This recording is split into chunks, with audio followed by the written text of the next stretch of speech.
I mean, I think it was mixed. I think I was surprised. I wasn't shocked. I mean, if you look at kind of the big picture, you always kind of want to give your head coach a chance. As far as 3 years has been kind of the standard across the NFL.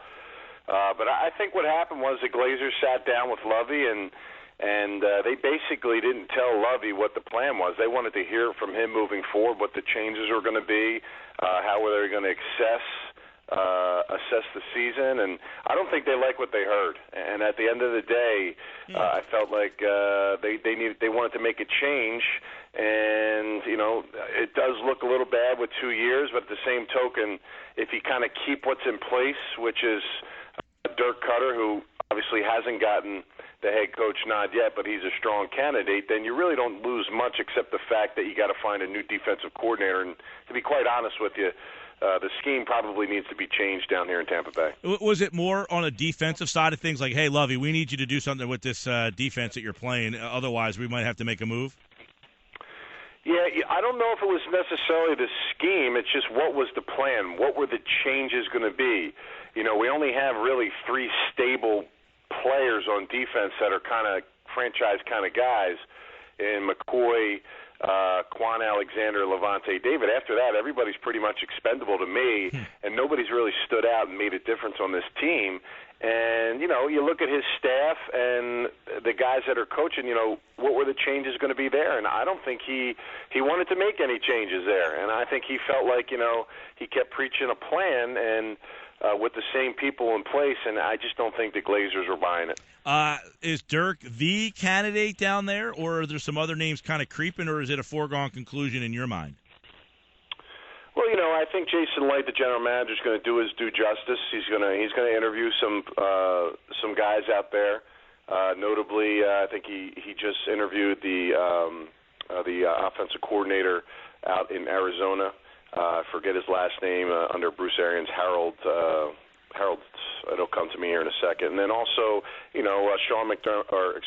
Coach McDermott's another guy that's getting some looks at the position too, so they'll talk to him. And, they're going to go through the process. Dirk Cutter's under contract, so it's not like unless he, goes out there and they let other teams talk to him, they'll feel pretty good about what they're doing. But I think at the end of the day, he's going to be the guy. I think the biggest thing, when you look at the landscape of the history of the NFL with rookie quarterbacks and teams in general that get that number 1 pick, is that, they go through multiple offensive coordinators, multiple coaching staffs, and these guys are just end up being bust. And the problem here is, we can't let that happen. Now, Lovie goes and doesn't necessarily say bust, because if Dirk Cutter stays in place, then you kind of move on. And it's very similar to what they did with Tony Dungy. Tony Dungy got fired. The whole defensive staff under Monty Kiffin stayed, and Jon Gruden took over the head coaching duties with the offense. So it's very similar. It's just flip-flopped right now on the other side. And when you're a player, have you gone through a coaching change? I have. I was in 2 organizations, once in St. Louis and also in Kansas City, where it was in season. So they actually fired the head coach and then brought in another one of the coordinators as the head coach for the football team. So that's like the extreme, I'd say, as far as, coaching changes when it happens in season. So, I mean, when things like this happen, I saw David down there in Tampa. He was he didn't seem happy, and you mentioned him as one of the guys that you can actually say is a core player. How much does this rock an organization, those 53 guys in there? I mean, is it really tough for these guys to some of them to make that adjustment to change coaches, especially when it's not a popular decision? Well, Levante David, even though he's a franchise kind of guy, he's still a young player. And, Lovie's a linebacker, quote-unquote, kind of coach and a defensive guy. And, he's grown to have a relationship with him, and he's going to be disappointed. And the emotions came out early, and he deleted those Twitter messages. But we get the picture. I mean, not everybody's going to be happy with change, but he has to understand that this is a business. If you want your coach to stay, you got to go out there and get your guys to play a little better on the defensive side of the football. And it just didn't happen for whatever reason, whether it be injuries, lack of talent, personnel, scheme, all those things kind of play into the factor. And I think it disrupts you a little bit. But again, if they keep Dirk Cutter in place, the offense to beat, And then really this is going to be a year where the defense will be heavily applied to the draft and free agency, and they're going to bring in players. And I think when you look at what you're trying to build, the scheme might not be quite what the bulk of the free agents or the bulk of the players that can come in and affect and be better on defense fit what Lovie was doing. So I think that's why they figured the change was needed, and they make it now. 12-year NFL tight end Anthony Becht, at Anthony_Becht on Twitter, ESPN. You see him do college football as well. Does pre and post down there in Tampa for the Bucs. You played for Gruden, correct? I did, yeah. 3 seasons, very close to John, yep. So do you get the feeling that he would have any interest in coaching again? No. Not at all. I can assure you 100%, and I can be a direct source that he's not coming back anytime soon. I mean, listen, he's got a great job with ESPN. He gets paid a lot of money to do something that he's really good at doing. I enjoy watching him on TV, and he works at it just like he's preparing for a football game every single week. You take out all the stress and all the media issues and everything you got to deal with day to day. It's a better life for him. It's a better life for his family, and I think he's enjoyed it. He's been away now, and he's kind of gotten to see. I think initially he might have had that bug, but again, as he keeps getting these raises and extensions, and he's kind of become more of a household name as far as the TV world is concerned, I don't see it happening. I would say I'd be safe to say 100% that he's not coming back as a coach. I would agree with you, and it's sometimes silly when you hear these kind of things, but his name constantly comes out. I mean, has he ever indicated over the run that he's been in television that he has any desire at any point, or like, no, I got it out of my system, I'm done? No, yeah, definitely early on. I think, but the problem is his criterias or the boxes that had to be checked off are basically impossible. He I need a franchise quarterback. It's got to be in a great city. It's got to have, a good organization behind it. Some established players on each side of the football. I mean, all of those things, honestly, are impossible. And when the jobs come open, those teams lack multiple boxes checked for that situation. So, again, perfect scenario is if, basically a head coach was like, if Belichick walked away and just said, I'm done randomly, and none of his staff wanted to come back, and the perfect scenario, which would be that was there, he'd probably jump on that. But I'd say, as of right now, he's not even hinting to the fact of potentially looking at some of these gigs. So if he wanted to coach, would Philadelphia check off the boxes? I don't think so. Yeah, I mean, too much roster personnel issues right now. A lot of change has to be made, and you have to figure out what you want to do at the quarterback position. I mean, do you want to go out and draft someone and try to build that way, or do you want to try to, kind of go with your existing situation? And, you're really unsure about what that will be moving forward. You've seen some bursts of good play, but I haven't really got that steady play, and that's pretty much his MO in Bradford for his entire career. So I don't think the scenario or situation would be good for him to step in if you're talking about checking those boxes.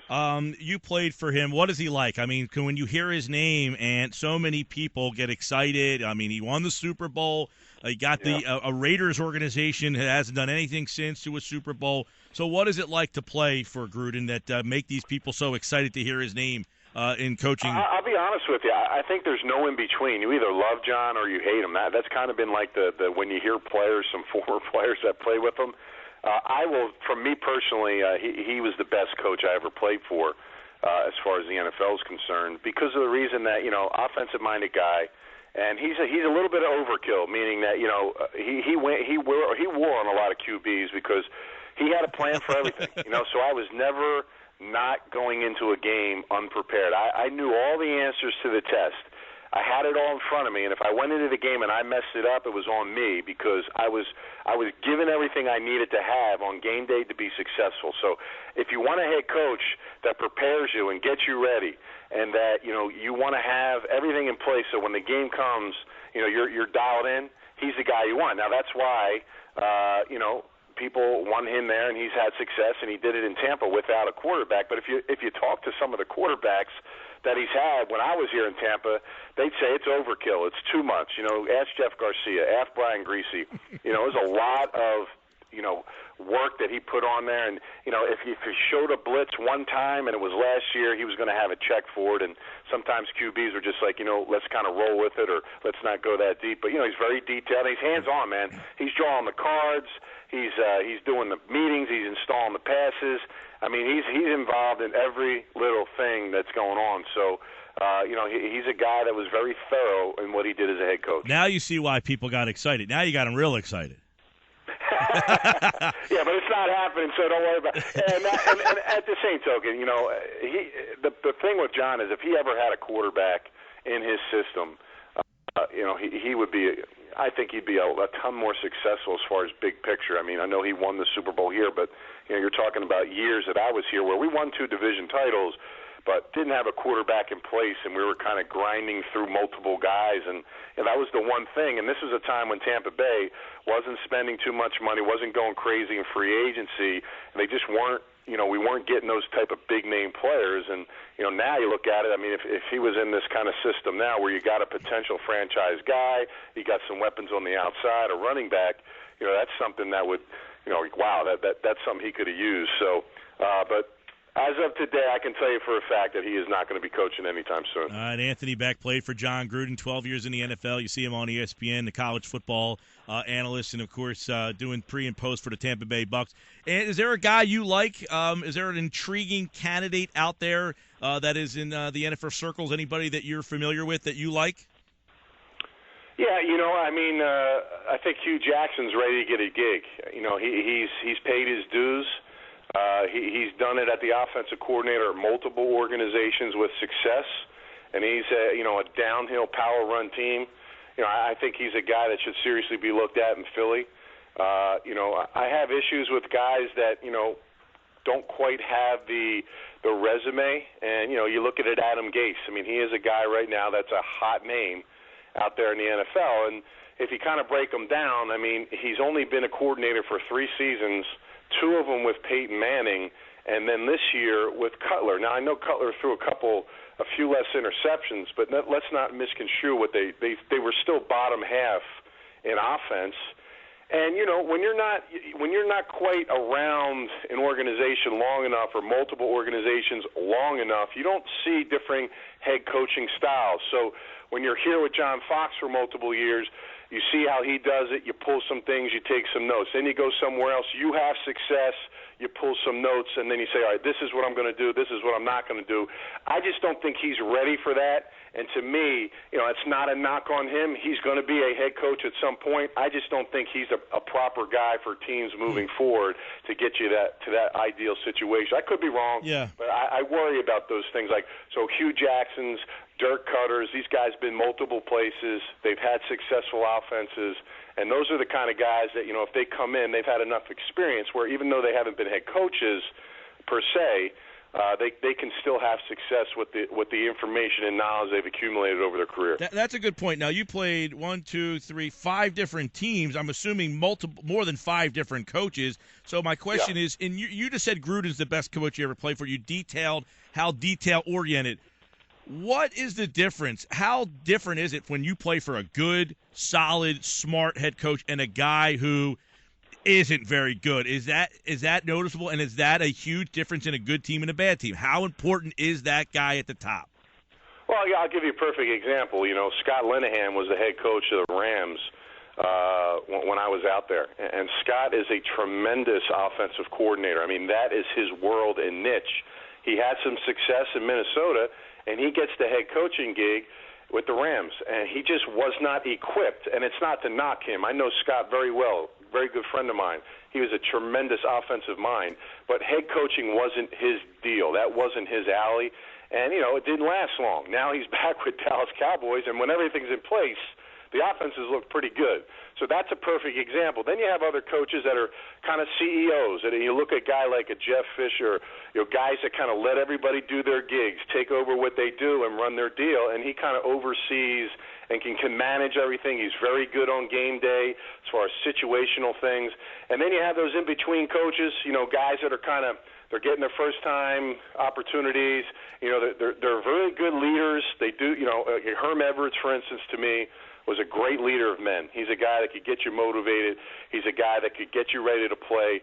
Very good defensive mind with the DBs, but I think from a game situation, we had some games with the Jets where we had some time issues, some end of the game mishaps, some things that kind of cost us a couple games where maybe it was a lack of preparation. We ended up hiring a time guy.